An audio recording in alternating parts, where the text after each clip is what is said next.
And we're live. Woo-hoo. Hello, Tim. Hello, Jonathan. Thank you for being here. This is exciting. We're talking to a fellow Californian today, so welcome to the show. Hi, Jonathan. And as I promised in the pre-chat, can you say a little bit about yourself? Who are you, and why are you so exciting? And why are you talking at conferences about filmmaking and science fiction? For sure, yeah. So first of all, thank you for allowing me to come and talk on your show. We just found out that Christelle and I are neighbors here in California, so that's cool. So I've been writing science fiction fantasy for almost 12 years now, 11 and a half years. And over the last 2 to 3 years, we'll say 3 years now, we've been starting to get into film and just understanding kind of like, what does that mean? What does a producer do, and the different roles and how it all works together. So kind of, and it's interesting too, because a lot of the same factors that you would use in publishing a book, it's a similar process, not exactly the same, but similar process to making the movie. Like a lot more people involved, a lot more expensive. Yeah. But there's definitely, just like how creating a book, there's a clear process where it needs to be written, then it needs to be edited, then you need a cover. It's a similar process where there's steps in a film, right? Like first you need a script, then you need a budget, then you need to assemble your crew, like who's going to be your director. So yeah, it's been a fun process.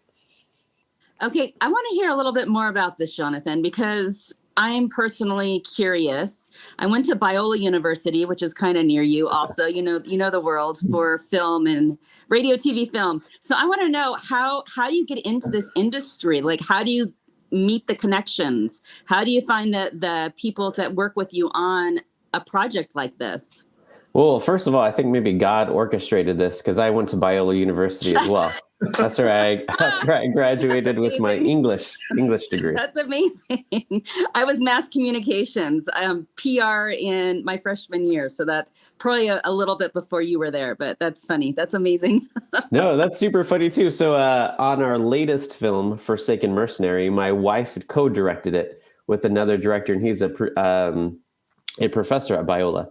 So he had some of his students come in to like help for like, extra credit and stuff like that. So there's Biola students on our set for the second film, Forsaken Mercenary. Oh my gosh, that's hilarious. Okay, so I knew a few film producers that came out of Biola that they just got into the industry and knew people. And so that's cool. So you did a lot of personal networking within your university kind of thing. No, that's so funny. Not at all.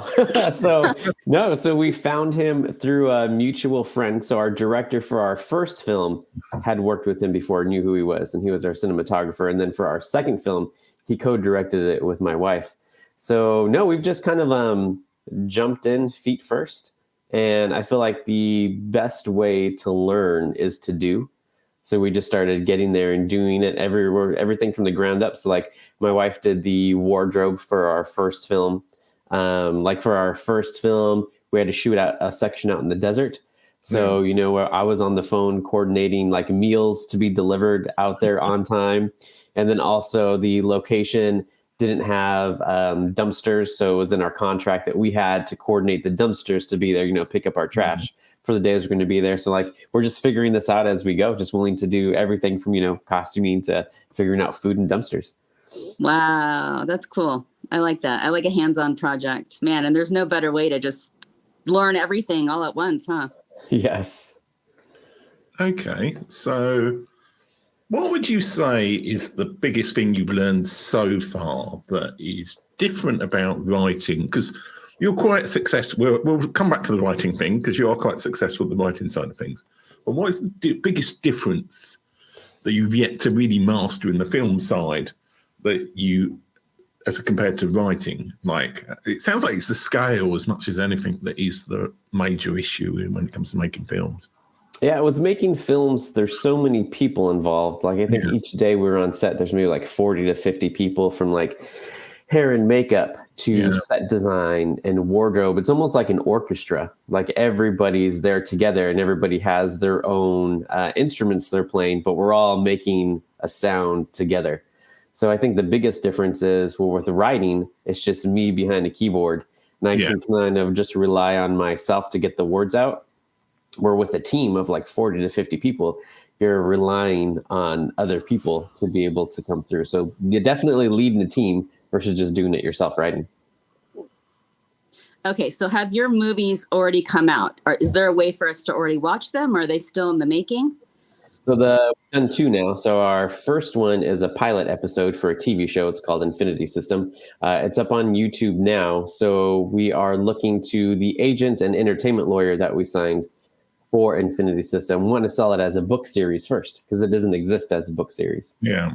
So we shot the pilot episode and it's being pitched now as a book series first and then a TV show. And then Forsaken Mercenary, we just finished filming 6 weeks ago, right before we went to that Vegas conference where we met Tim, like 2 weeks before we met Tim. We fit on. So that's still in post-production. So they're still adding in the sound effects and the music, right? The score and the colorist still has to get in there. So it's still being finished.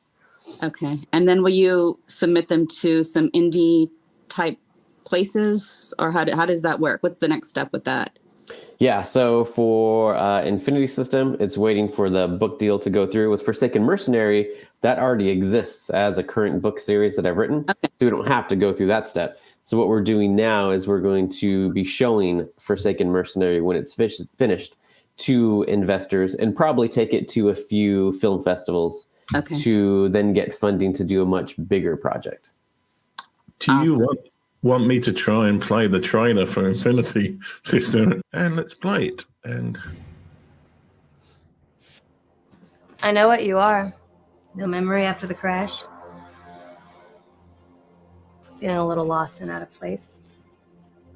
I know what you are. And there's only one way to deal with fellas like you.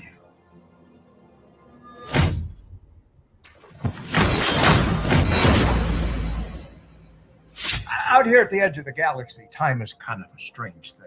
You get in my way and I will restart your timeline. Nothing personal. Pretty hard not to be offended when everyone I met out here wants to kill me. Wait, where are you going? It's some answers from a friendly neighborhood sheriff. He wonders every single day. And stay out of trouble, stranger. You'll find you live longer out here. To me, it's just a nightmare that needs waking up from. This isn't the end. He'll be back. This isn't the end.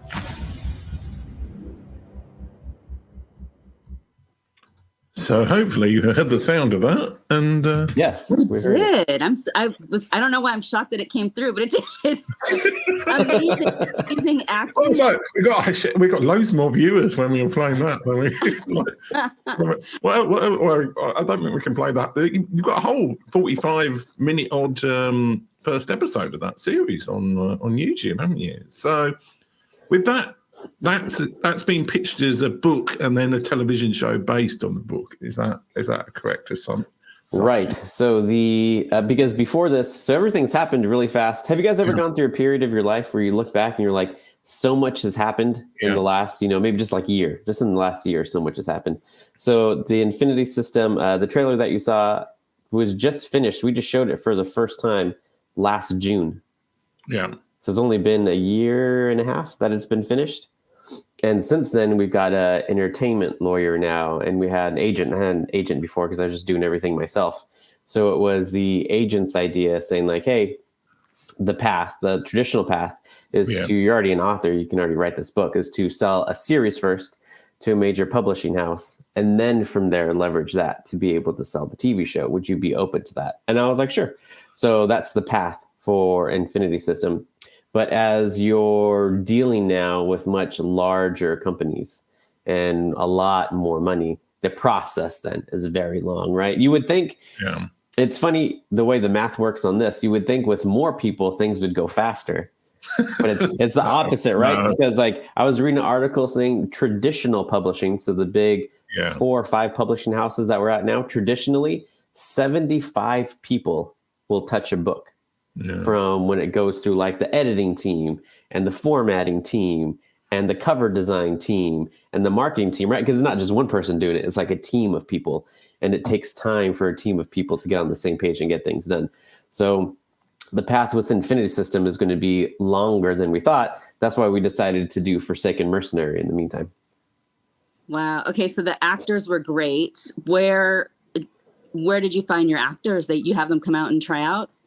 Yeah, so we could do it all online. So for Infinity System, we didn't have a casting agent, so we just did the casting ourselves. So you could Okay. just post your casting call online, and then people apply. I think for the villain in that in Infinity System, there was something like 14 or 1,500 actors that applied for that one role. So yeah, there's plenty of talented people out there who want to act. How do you sift through all those? Oh my goodness. It was it was definitely didn't do it by myself. There was three of us going. Okay. It was the director for Infinity System, my wife and I going through. And I think what we ended up doing is maybe everybody picked like their maybe top 5 or 10 actors. So we kind of like parsed it down, and then we Okay. would have them do a reading and then parsed it down, have them do another reading until we all agreed who would be the best fit for the role. Amazing. Okay. This is exciting. I feel like we're on the journey with you now. Yeah, it's been fun. Like again, just like looking back, seeing how all the doors opened, like God's really taking care of us. Like I know it's not anything that it's not just like random, like all this stuff is just, randomly happening and I don't know what's going on. Like there's definitely almost like what you're saying, like I almost felt like we're on a ride now. Like I'm not controlling the ride and it's fun, but I'm not in control, but we're going. So on this journey, do you think do you feel kind of called to this kind of journey? Is this a path that you just feel is your life destiny? I mean, tell us a little bit more about that. Yeah, so I definitely understand why I'm here, why I'm on this earth. It's to the world, I feel like can be a heavy place for a lot of people, whether it's they're dealing with personal life and family members or their job or whatever they're going through. So I know my purpose here is just to bring some light. So bring a little bit of laughter, a lot of adventure, let them escape for a while, for a time, and get to, love these characters as they're going on the adventure with them. Okay, well, let's talk about books for a little while. Let's go back to books. I know they're not as fun as films. Like I always wanted to create films, but it was easier self-publishing books. But when did you first start writing sci-fi and fantasy? And then when did you actually start publishing it? And did you self-publish, presumably, or did you go through a publishing house of some kind? Let's see. So it was 11 and a half years ago that I started writing, and I didn't really know what self-publishing was at the time. Yeah. So I just went the traditional route. So I went the traditional route and I got picked up by a small publishing house. Yeah. And they did my first series, which is called the Elite series. And it did okay. It didn't do like bananas. It didn't do great. Yeah. It did all right. But I saw kind of understanding the process and seeing what they were doing with getting an editor and then getting somebody to format and then a cover designer. So I knew that I was capable of doing that process myself too, right? Yeah. And like I don't harbor any ill will towards them. Like it was great working with them. But I also saw kind of like how the percentages, how all the math worked, what percentage they would keep. Yeah. And what percentage I would keep of the project. And then when I realized that self-publishing was a thing and I could do this myself, that's when I was like, okay, well, hey, maybe I can, do this myself. And then from there, yeah. So I think our first month that we published a book on our own, self-published, I think we made 70 cents. Yeah. I think that was the number. I think it was 70 cents. And then now fast forward 11 and a half years, and now we're doing movies. Yeah. That's amazing. Yeah. Okay, so where do your ideas come from? The sci-fi. This is exciting. Where do your ideas come from? I mean, do you ever have ideas that you had from a child and you kind of put them into fruition? Are they long-term ideas? How does this happen? I feel like I grab inspiration from everywhere. Like we have a 7-year-old and a 3-year-old. So in the 3-year-old, he's learning how to talk when he's in, 2, 3, starts saying gibberish. That's like perfect inspiration for like a character, right? That only like maybe the hero can understand, kind of like a Chewbacca character, right? Only Han Solo knows what he's saying, but you understand what he's saying through Han Solo. So like there's an idea for a character right there for my 2-year-old. From music, from, grabbing inspiration from different books and films that I watch. I feel like I don't think that there's any new ideas, but I think there are ideas done differently. So maybe you can take something that's like 80% everybody loves, and then you can put your own spin on it for that last, 20% maybe. Mm-hmm. Okay, so we talked about the past, we talked about the present. Let's talk about the future. Sound like a Charles Dickens character here, but anyway.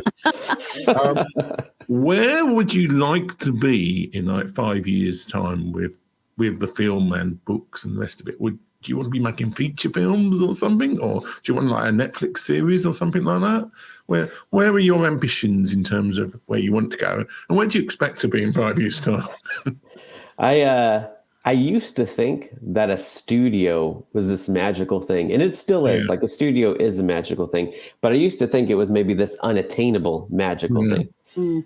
And then I realized too, as we're shooting at different locations, a studio is just a big empty building. It's a warehouse, and that's when you bring in all the camera equipment and the lights, and then you have your set designer create the set. But all it is a big empty building. So I think in the next 5 years, we're going to buy our own studio. That way we can film our own films there as well. And then a lot of studios or spaces, when they're not being used, they make money by renting out their location to other films that want to be filmed there. So you can bring in revenue for it, and then also always have a place where you can film your own projects. It sounds like your own production company, kind of. Is that kind of what you're creating, your own production company? Yeah, so technically we have our own production company now. So we produced Infinity System and Forsaken Mercenary. We don't have a physical studio though. Yeah. I think a physical studio in the next 5 years would be advantageous to us. And then I was thinking like, well, if we're only able to film, one thing a year, we're going to lose money on it. But that's not the case, right? If you rent out that studio to other productions, then it can at least pay for itself. That's amazing. Yeah. So this is actually really funny. I was watching Lord of the Rings, like all the background, every single detail of the background. And I realized how much they actually did in exactly what you're describing. It was in a studio or on a parking lot. Like it wasn't actually in Australia or wherever, New Zealand. It was in the studio. Half of it was created in the studio. So it'll be amazing to see your dream come alive in perhaps some of the same way. Yeah, no, for sure. It'll be fun. Like that thought came to me when we were looking for a space to shoot Forsaken Mercenary. I just don't like rules. I'm not a really big rule follower, so I don't like having to ask permission to other owners of the sites to get on their schedule and their time, and then negotiate the money that they need for their space, and then following all their particular rules, whether it makes sense to you or not. It's their space. You need to follow their rules. So it got me thinking, like, man, how can we make this process easier next time around? How nice would it be where you could just go to your own warehouse and you knew that it was open for the times that you wanted it, and you didn't have to pay out the nose for, this location. So that's kind of like where the dream came from. And I think it's very doable. Yeah. Tim, I have these weird follow-up questions. I have a weird. Yeah, it's my question. My turn. We're gonna fight. We fight over the questions sometimes. One more question, Tim. Yeah. What producers do you kind of look to for inspiration? Have you learned from anyone in particular?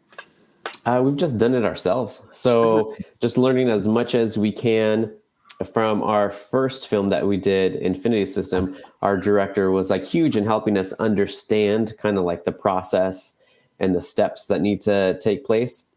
And even now, working with our co-director for Forsaken Mercenary, he's helping us understand, okay, like, the process. So just learning, just being humble and learning as much as we can throughout. And like, I'll tell people too, like on set. So hair and makeup will come to me with a question, and I'll just be honest with them. Like, I have no idea, but you do this for a living, right? Like you've done this for decades. So what would you do? And then they'll teach me like, okay, we should do this, this, and this. I'm like, great, let's do it. That's amazing. It opens up the creative space for people to kind of give what their flow, get into their flow. Yes. I say, I don't know probably more than it makes people feel comfortable, right? Because I'm like leading the charge and I'm the captain of the ship. But when somebody comes to me with a question, like set design will come with a question, I'm like, I have no idea. I could find out. I'll find out the answer for you, but I have no idea. Let me go find out. And then I'll go talk to whoever, find out, and then give them the answer.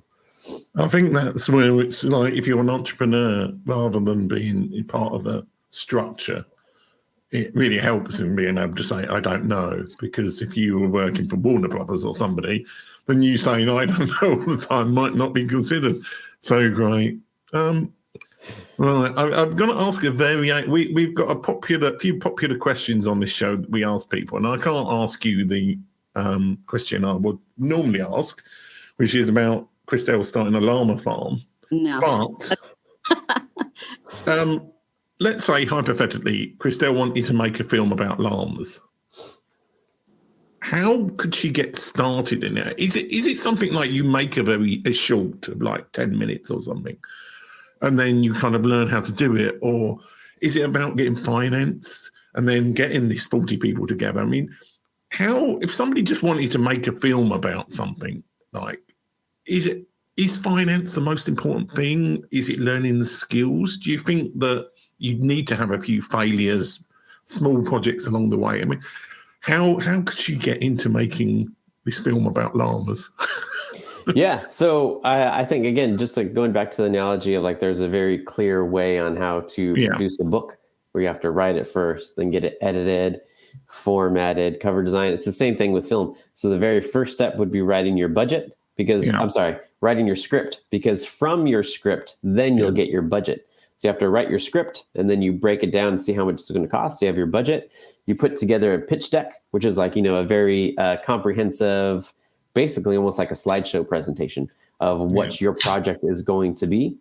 And then you go ahead and raise the funds, whether that's like you have the money yourself, whether you do a Kickstarter, whether you're looking to, I know different states have film commissions and there's different grants and stuff like that through different companies. So you raise the money and then you put your crew together. So you look for your actors and your director and your producers, like who's going to be, you assemble your Avengers, your team of Avengers that's going to go with you. Filmmakers assemble. Yeah. Yes, exactly. So that's all pre-production. And then production is when you're actually boots on the ground filming. Yeah. And then that's like the shortest part, right? That's, especially if you're doing a short film, that's only going to be maybe 3, 4, 5 days. Yeah. And then after that is post-production. And that's when you add in your any special effects, where you do your editing and your colorist and your sound effects and music. It's a very simple, it's a very fast and simple way. There's a lot more to it, but that's how it basically is broken down. Okay, so advice for people who want to get into the industry, and I'm going to be more specific. My 17-year-old wants to learn how to do film, but for music videos. And he has an idea in his head, and he says it's not like anything people have seen, this creative. How does someone step into that creative space? How do they learn this? Where do they go?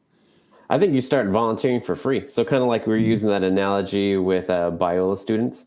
There were some Biola students who came to set, and they were just like so happy and grateful to be there on set and be able to experience it all. And there was so much help. They were willing to, I think one of them had to go we ran out of waters. So one of them ran to the store for us to go grab some more waters, right?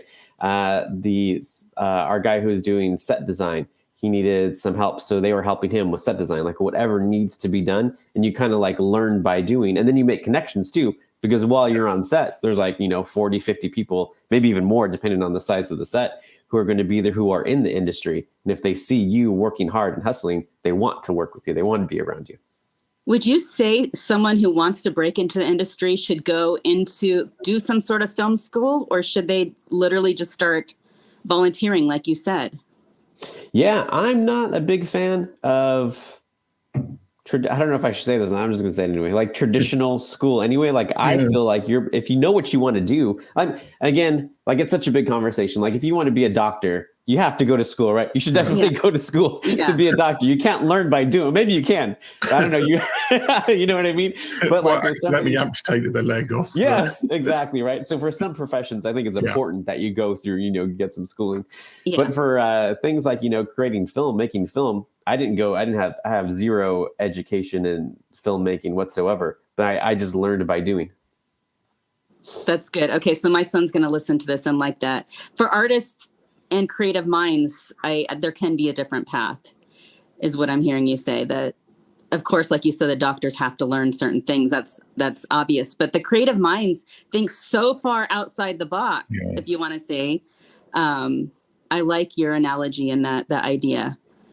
Yeah, it's funny. It's funny, too, about creative minds, because I always thought, like, raising our kids, I want them to be obedient, right? Like, listen, be obedient no matter what. But then there's a conversation saying you only want them to be maybe like 90%, 80% obedient, because you want them to think things out on their own. And maybe like, hey, maybe going and doing their laundry a specific way isn't in their mind the best way. Maybe they wanted to change really quick first, so the clothes that they're wearing can go into the laundry, even though that's not exactly what you told them. So, right. So there is it's an interesting conversation how the creative mind works, and you want to nourish and give that creative mind a little bit of freedom to think on their own.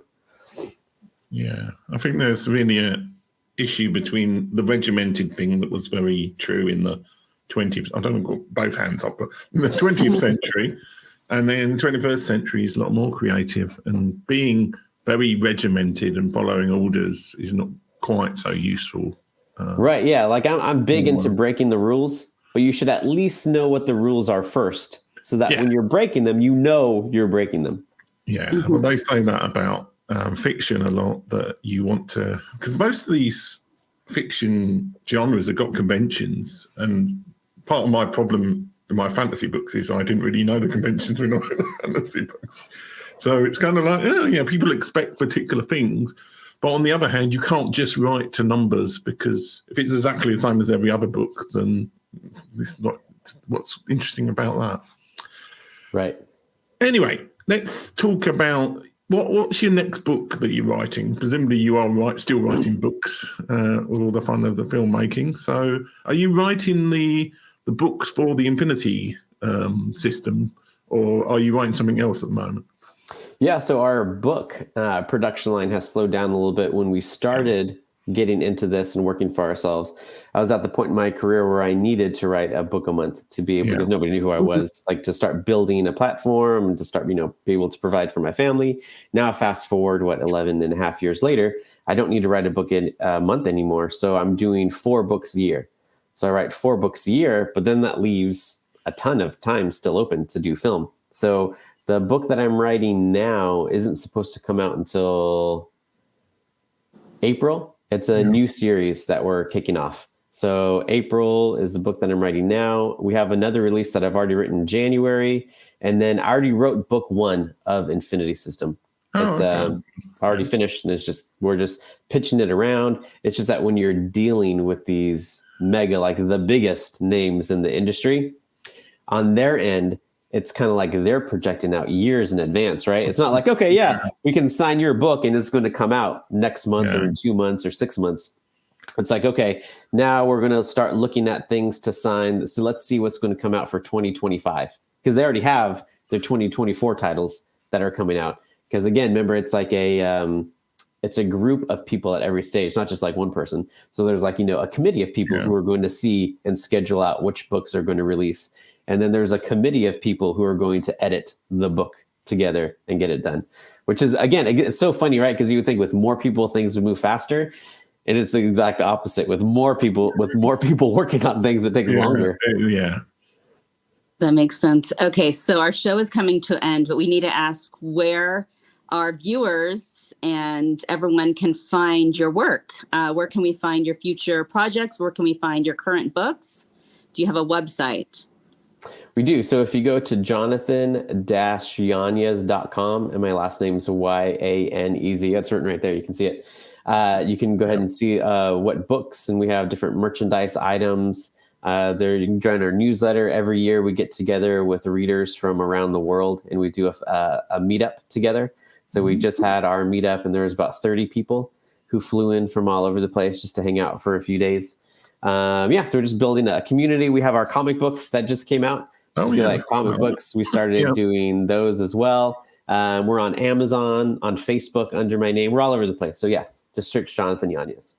Yeah, and you can scan the QR code, which will take you to my website, which just basically says exactly the same stuff as he just said. But if you like QR codes, you can scan it. So it's fine. That's amazing. I'm excited for your journey, Jonathan, both you and your wife. This is super exciting. I'm going to be watching because I'm extremely curious, being a neighbor of yours, and how this all unfolds. So good luck with everything, and congratulations on all your endeavors. Thank you. Thank you for having me on your show. Yeah, and something I was going to say earlier, so I'm going to ruin the whole flow of the end of the show by saying this, but apparently you live in the right place, because there's some sort of zone around the centre of Hollywood where the union people can work and do film stuff in the US. So like 10, 15 or 20 mile radius or something like that from Hollywood. Yeah, studio zone. Yeah, studio zone. I watched a YouTube video about it the other day, and they were like, "Oh yeah, if you're going to employ people, do it in this area in Orange County." Yeah, exactly right. Yeah. Anyway, it was great to have you on the show, and thanks for all the people watching. And I've never mastered how to finish interviews, so we're gonna say goodbye. say goodbye, and then I'll press the outro at the wrong Bye, time. Jonathan. So, Bye, Tim. goodbye, everybody. Thank you, everyone. Bye.